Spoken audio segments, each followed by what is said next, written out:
It's time to wallow in greatness with episode 3 of Game Boy Works Color.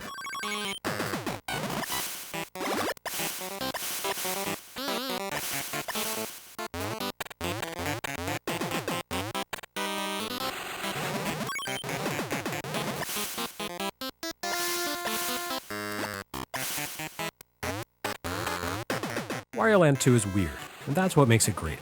For starters, there's the matter of its unusual release history. Then, as now, Nintendo catered primarily to the Japanese market, especially with core franchises like this. It's pretty rare to see a mainline Nintendo first-party game launch first outside Japan by a matter of more than a day or two. That's the case now, and it held far more true back in the 90s. By this point, the 3-year gap between the Famicom and NES launch had largely diminished to a gap of months, but nevertheless, any multi-region Nintendo release almost invariably made its debut in Japan and trickled over to the US, and occasionally Europe, anywhere from a month to a year later. But not Wario Land II. Yes, this game shipped in Japan as a launch title for the Game Boy Color, and America received it in 1999. But actually, America received it 7 months before it came out in Japan. How can such a thing be, you may ask yourself, given that the Game Boy Color debuted in Japan a full month before the US release? The answer is that Americans were initially treated to a strictly black and white version of the game that appeared exclusively in Western regions beginning in March 1998. Japan never got that version, but instead was the first to receive a tweaked, color-compatible version of the game. The color release would ship in the US and Europe in March 1999, a full year after the monochrome version's first appearance. But for some strange reason, the black and white only game didn't appear in Japan, making it perhaps the only US and Europe exclusive release in the Mario franchise. Although really that's not a meaningful distinction. This color release of the game is almost entirely identical to the initial monochrome release, except for its inclusion of a proper colorized palette when played on a Game Boy Color. But even that's not a big deal, honestly. Like a lot of Game Boy Color games, Wario Land 2's full color palette looks washed out and limited compared to older full color 8-bit consoles like the NES or Master System. Consider Wario himself, whose yellow shirt has a sort of pale banana yellow quality to it compared to his usual vivid canary shirted appearance. Sure, this was technically the first full color Wario Land game, period, but by late 1998, Nintendo fans had already seen his more garish threads in the likes of Mario Kart 64 or the Super Famicom import Mario and Wario. The color version of the game doesn't look that much better than the monochrome release's enhanced appearance on Super Game Boy. So again, this is a strange one. Why didn't Nintendo release the mono version in Japan? Or spike that release altogether and hold out for making the color upgrade a launch title for Game Boy Color in all regions? The only real answer I can come up with is, because it's Wario, and Wario never makes sense. And, fair enough. Plus, for the first time, this is a game where Wario's fundamental bizarreness finally shines through within the game.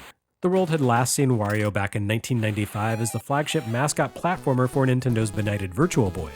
And Wario Land 2 naturally takes a few cues from Virtual Boy Wario Land. It's a less technically impressive game, to be sure. The move back down from a 32-bit system with high resolution to a vintage handheld can really be felt here in every area. Not only do those gloriously huge and detailed Virtual Boy sprites shrink back down to Game Boy resolution, the game feels pokier, too, as if the system were struggling to keep up with the ambitions of the software. In fairness, it probably was. Wario Land 2 diverges dramatically from the previous Wario Land, and by extension Mario Land platformers, to approach the genre on its own terms. Wario had entered the world as the villain of Super Mario Land 2 6 Golden Coins, which had been Nintendo R&D 1's attempt to create a more traditional Mario adventure than the slight and simplistic Super Mario Land that shipped with the Game Boy.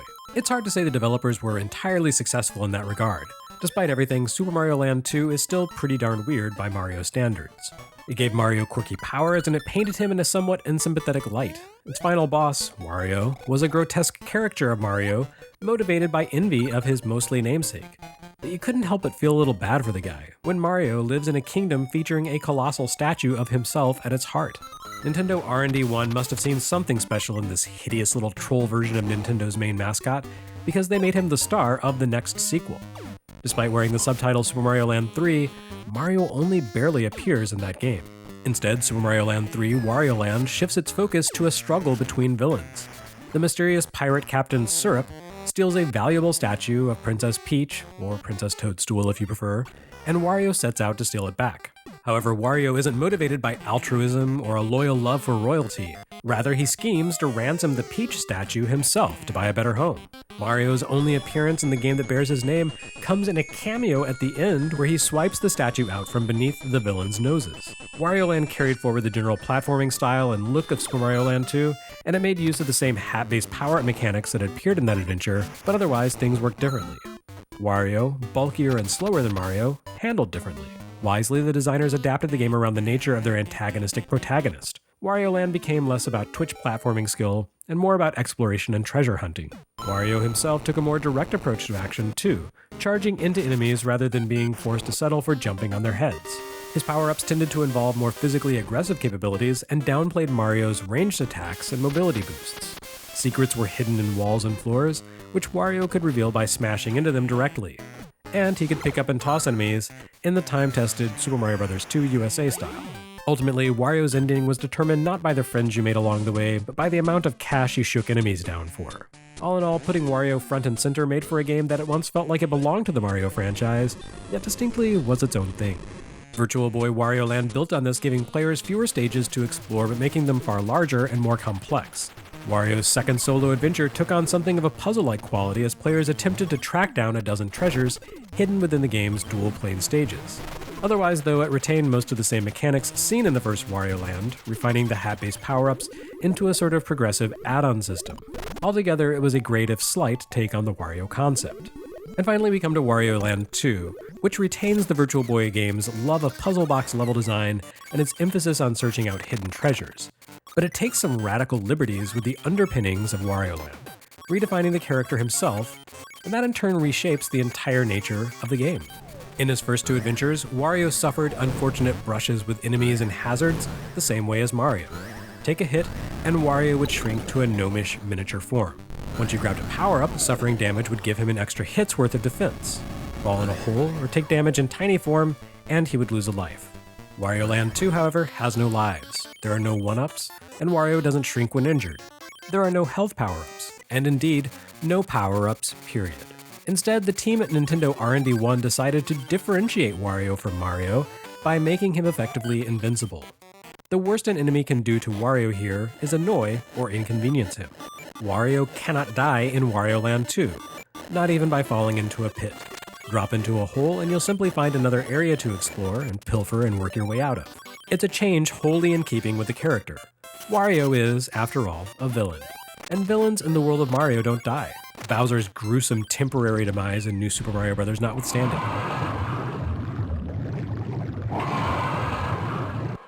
No, they simply take their licks and try again the next time.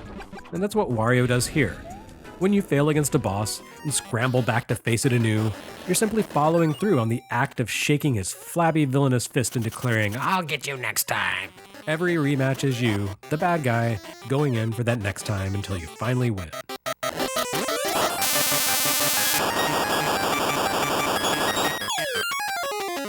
Anyway, Wario may be a villain, but there are no good guys this time around.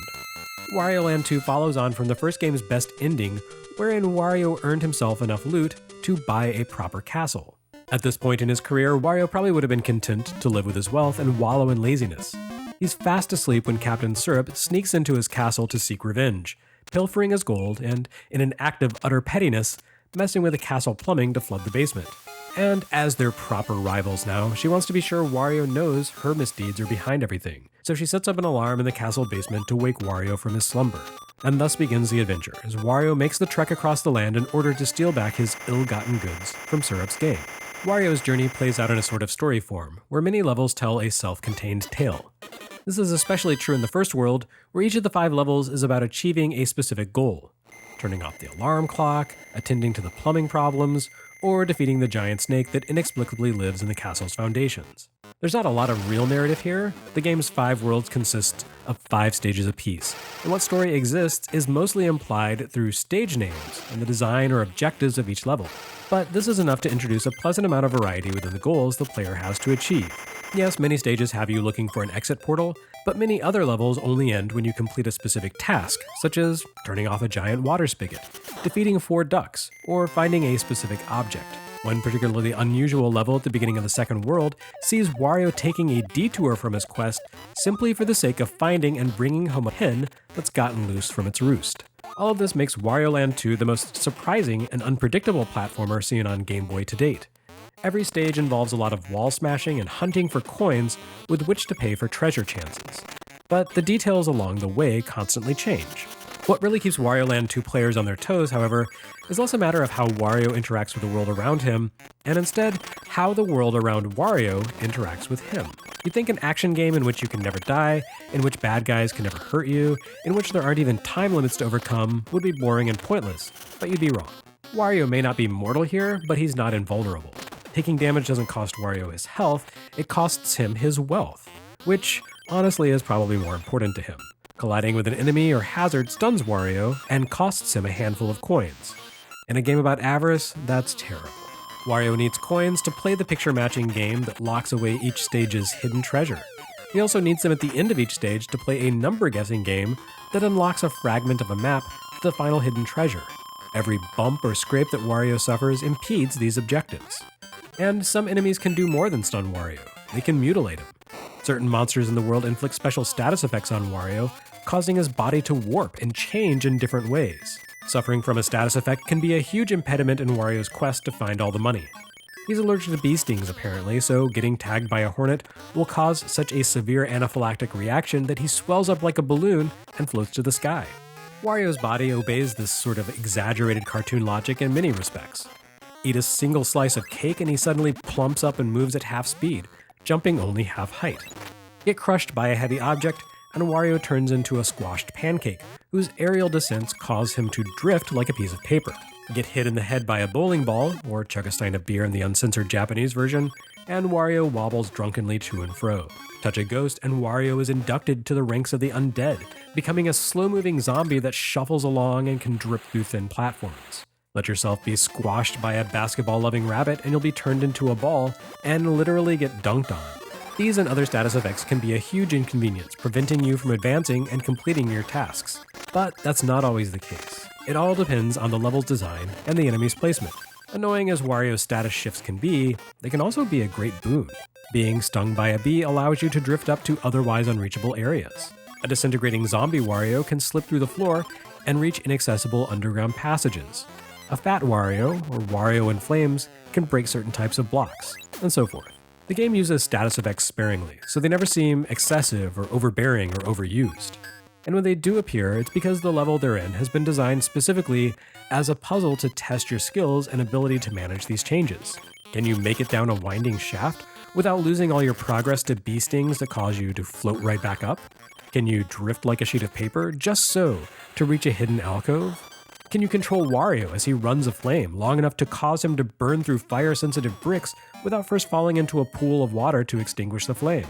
You encounter these challenges constantly through Wario Land 2, and while they're rarely required in order to complete a stage, you can't find hidden treasures and gobs of cash without learning to make good use of Wario's suffering. The only place where Wario's invincible nature becomes a true liability are in the boss encounters. Deprived of the ability to kill Wario, the bosses instead settle for inconveniencing him. If you screw up against a boss, Wario will be kicked out of their room and forced to return to start all over again. Like I said, it's the embodiment of I'll get you next time, but in practice, the boss encounters can be frustrating in their sheer unforgiving cruelty. Where other Mario and Wario games provided power-ups to give you a little freedom to mess up during an encounter yet keep going, here the bosses adopt a no-quarter attitude. If you slip up once at any point in a boss battle, you'll be ejected from the room and forced to start over from the beginning. This makes the bosses the most irritating part of the game, especially due to the clunkiness of Wario's controls in tight situations. The Game Boy Color running in monochrome compatibility mode is not the most responsive of systems. This compounds with Wario's own sluggishness to make a game that doesn't always control quite like you'd want in these frantic encounters. Still, despite the occasional control frustrations, the boss encounters demonstrate plenty of originality. There's the aforementioned rabbit encounter, which plays out as a game of basketball. Wario and the boss attempt to squash one another into a ball and toss their opponent into a basket. The first to reach a score of 3 wins the fight. There are also several encounters with Captain Syrup, a petite woman who lacks Wario's brutish physicality and instead relies on her minions and machines to help her fight. Syrup appears as the game's final boss, but in fact that's only the first of several encounters with her. You see, Wario Land 2 isn't actually 25 stages long. Nintendo took a page from the breakout exploratory platformer hit of the previous year, CASTLEVANIA Symphony of the Night. That game shocked the world by turning out to contain an entire second castle that needed to be completed in order to reveal the true ending. Wario Land II takes this a step further, and it doesn't simply rely on inverted assets with a new color palette. Once you defeat Syrup's mech and reclaim Wario's castle, the credits roll and a chart of the overall stage layout is revealed. It turns out the main path through the adventure is only half the game. Altogether, Wario Land 2 consists of 10 worlds and a total of 50 stages. Well, 51 if you count the true final stage, that only appears after you collect all 50 treasures and all 50 map pieces. Once you've defeated Captain Syrup, you can revisit any of the stages you've completed from the treasure chart. The chart doubles as a sort of route map that reveals the connections between stages. By revisiting stages where the chart branches, you can find alternate exits and eventually clear all 10 worlds, provided you can figure out the secrets of the hidden paths. Not all of these are as simple as revealing a hidden door. On the contrary, they can have some pretty devious requirements for entry. The alternate version of World 1, for example, can only be accessed by starting from the very beginning of the game, where Syrup's minions break into and vandalize the castle. Normally you'd want to make Wario leap into action once the alarm goes off, but the trick to this secret branch is not to spring into action. Instead, you access an entire alternate route by not doing anything.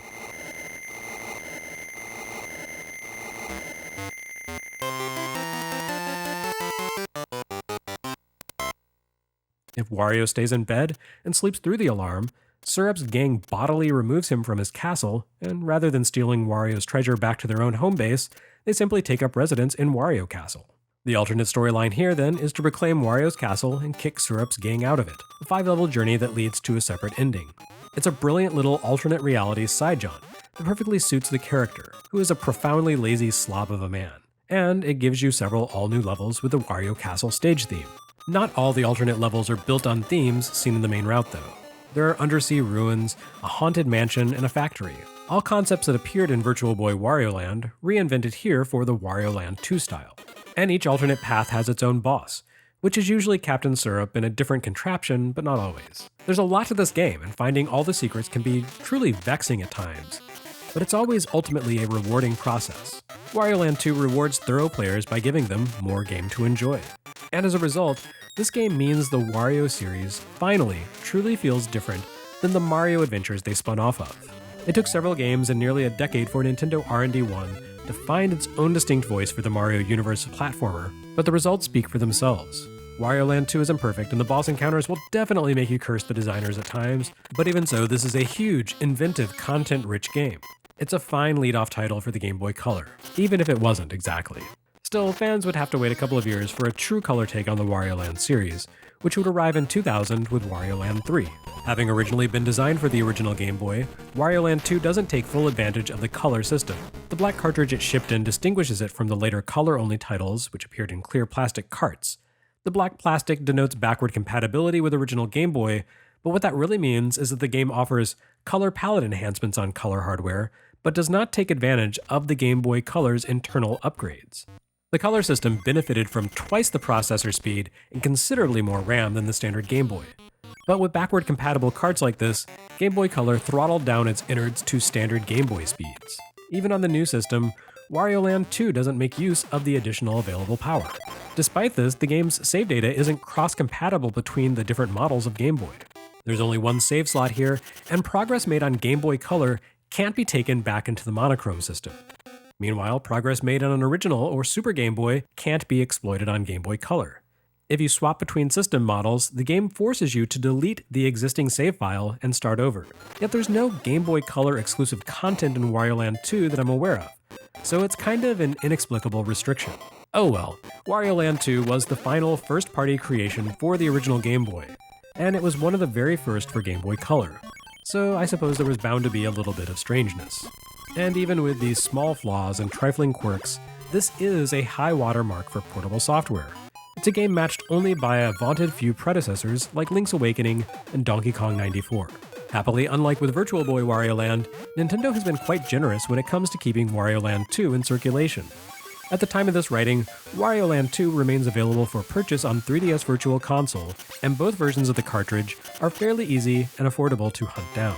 Nintendo hasn't published a new Wario Land game in about a decade, which has helped keep this 21-year-old masterpiece feeling fresh after so long. Mario has muscled in on Wario's gimmicks over the years, grasping for gold in New Super Mario Bros. 2 and abandoning one-up tallies altogether in Super Mario Odyssey, but there's still nothing out there quite like peak Wario Land. This is one for the ages and a fine start for Game Boy Color.